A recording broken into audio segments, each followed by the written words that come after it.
So today we got an absolute banger of a monthly award program. Even though it was a little delayed, I still got it done in about a couple hours, and I'll kind of go through in case you are still confused how you can get the 98 Kyle Schwarber card and how to complete the monthly award program. But instead of me just rambling on for super long about how to beat it, I do find it pretty straightforward, and we've covered it on other videos in the channel. What we'll do after we go through the gist of the monthly program, we'll review each of the cards and give you a preliminary review on whether you should be using these cards on your team, and if you do, where you should be using them. Because there's a lot of great cards in this program. I think this is the best monthly program we've gotten yet. Let's get into it. Alright, so we go to our monthly programs here. We go to June. You see we got a whole slate of program. I got it all done in about 2 hours here. Let's go through, first of all, in case you are somehow still confused on the method to get this done. I made other videos covering it, but we'll go over the gist of it right now. You have 3 ways to earn program stars: the missions with the players you unlock in the program, moments, and then the collection. In the collection, you need every single player in the program and tops now to get this done. So make sure you have to do this. Make sure you get half the tops now players from the tops now moments. You'll get half them from the program, and you'll likely complete this collection at 85 stars, 80 stars or so. They'll be the thing you do to finish up the program. First, do the moments. The moments aren't too bad, I find. They could be a little bit of an annoyance if you struggle. I tried power swinging with Brian Reynolds, and that helped a little bit since he's a little low on power. The Correa moment wasn't bad. Scope, some people struggle with this, but he's got to get on base 3 times. Don't need to do too much with him. And Kyle Schwarber's moment isn't too bad as well. If you do need extra base hit stuff and you're struggling, try to power swing. It should help you. Once you do all of the moments, do this first. You get these all done. Once you get all of your moments done, you have Glasnow, Morton, and Stevenson on your team. If you do struggle with a moment, though, you could skip one and do a mission instead, but I suggest doing all your moments if you can. Once you do that, put those players you earn on the team. Put the tops now players on your team as well. I had a team, I just deleted it. I had all tops now players. It has sprinkled in the monthly award players. Put them on my team, put them at the top of the order. You can either go into play versus CPU here, choose any team, put it on rookie difficulty, be the home team, and play at a custom stadium. I have a cornfield stadium with 5,000 elevation I like to do this at. And if you want to download it, you can go onto the stadium vault, search the scan, and you'll see it. But you can make this on your own too. Doesn't really matter. Any easy stadium, like Ship It Stadium, would be good ones to do that. Tally those missions versus CPU on rookie. I have a spreadsheet in the comments of this video where you can keep track of everything. Just go to the spreadsheet, hit make a copy, and you're good to go there. And I would prioritize, if you're gonna prioritize any of the missions in the program, focus on the first 3, the ones with the tops now. You see they give you 10 stars a pop. Very easy to do. Do the ones with your players like Morton and Glasnow and Presley with their pitchers. Take the pitchers, put them on your team, but also you'll get these done by doing it versus CPU, having those tops now players on your team, along with the monthly awards. Play on rookie difficulty versus CPU. It's very quick. It took me about 2 hours. Now let's go player by player and do a little mini review of them. And I'll give you a good recommendation of how you should use these players if you are just getting them, just building up your team, and you're questioning whether you should use a player or not. So first you got 92 Tyler Stevenson, who looks like a solid catcher. His swing plays pretty well in this game. One issue with this card is the low power versus righty 73, but it's not the worst. 70 fielding isn't the best either, but his swing plays pretty solid.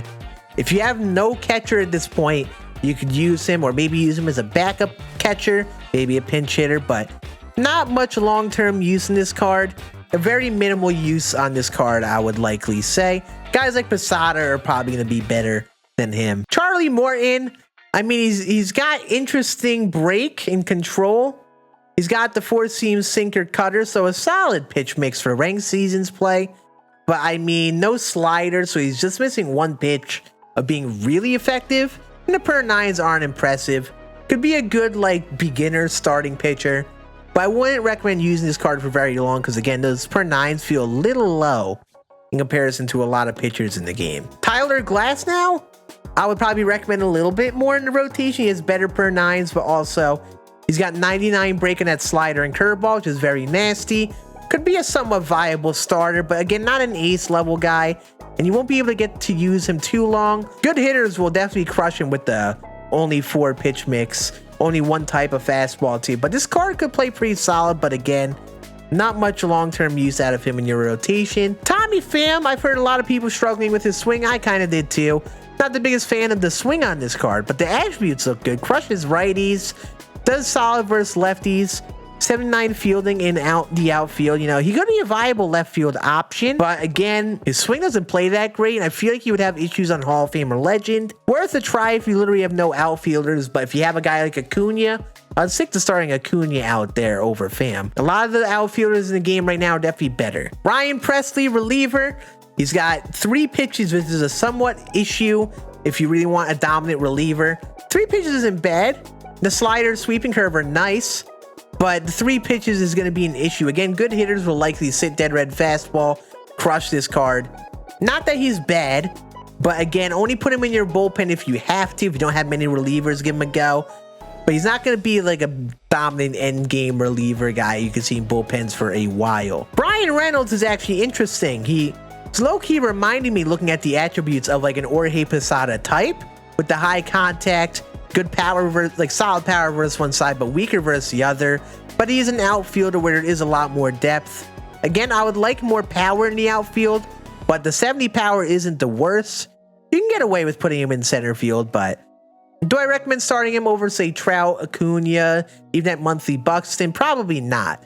But overall, he's worth a try if you happen to need an outfielder. Jonathan Scope here is interesting. He's got the secondary at second base, third, and shortstop. He's kind of like that Nick Solak card where he's a big bat. It could be used basically anywhere in the infield. Defense would be an issue, but it's not a big deal if you throw him at second base where you can get away with the bad defense. I probably could recommend him at first base if you have no one else, but I would definitely think he is better off as a second baseman. There aren't many second base with big power numbers like that. And he could be a very viable second base option, even with the low silver defense and the lower speed. This card is a fun BR card. A lot of people like his swing. I would definitely recommend getting some sort of use out of Jonathan Scope on your team. Carlos Correa here, I think, is definitely a must-have at shortstop. Correa has very good all-around attributes. A lot of people like his swing. Gold fielding, but the arm strength and all that will play him a little better at shortstop. Obviously, you usually want speed at shortstop. Correa doesn't have that, but he's got better hitting attributes to make up for it. I think if you don't have Wander Franco, you should be using this card at shortstop, just because of the well-rounded hitting attributes. I would definitely give him a go at some point. He's going to be on my God squad for now. The GOAT, Kyle Schwarber. I think at catcher, he is a must-start. 75 fielding at catcher won't be too bad, and he does have like 67 blocking. I checked it on my lineup before. So, you know, it's not going to be any sort of impressive at catcher, but with hitting attributes like that, he'll actually be one of, if not the best hitting attribute catcher we likely get throughout the year. You parallel him a couple times to have 100 plus hitting attributes. The vision won't be an issue because it's high enough. All affects is your outer PCI, and you may strike out a little more in comparison to other players, but the contact is high enough to make that inner PCI big enough. Plus, they showed him enough versus lefties where he's going to be solid. Schwarber's swing should really play him up, and he's a must-start at catcher. But if you're debating starting him in the outfield, keep the risk in mind that he's going to be an issue with the 48 speed. If you're going to play him anywhere in the outfield, only keep him at left field. That's all that I would really do if you're going to put him in the outfield. Definitely don't play him at center or right.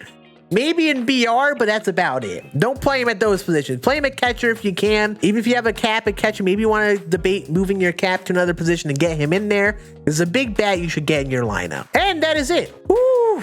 And there we go. That is my review and thoughts on all the cards in the monthly program for June. I think this is a banger. There are a lot of fun cards in there. Feel free to drop your comments down below what you think of the program, whether it's a W or an L. If you have questions, definitely ask away.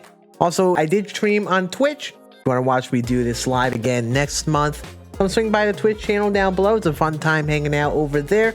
We stream throughout the afternoon most days in the week. And make sure if you guys enjoyed, if you hit that thumbs up or maybe sub down below. We're on our way to 11K subs. It'd be cool to get that at some point. But overall, I appreciate you all watching this video. I hope you enjoyed, and you all have a great rest of your day. Deuces.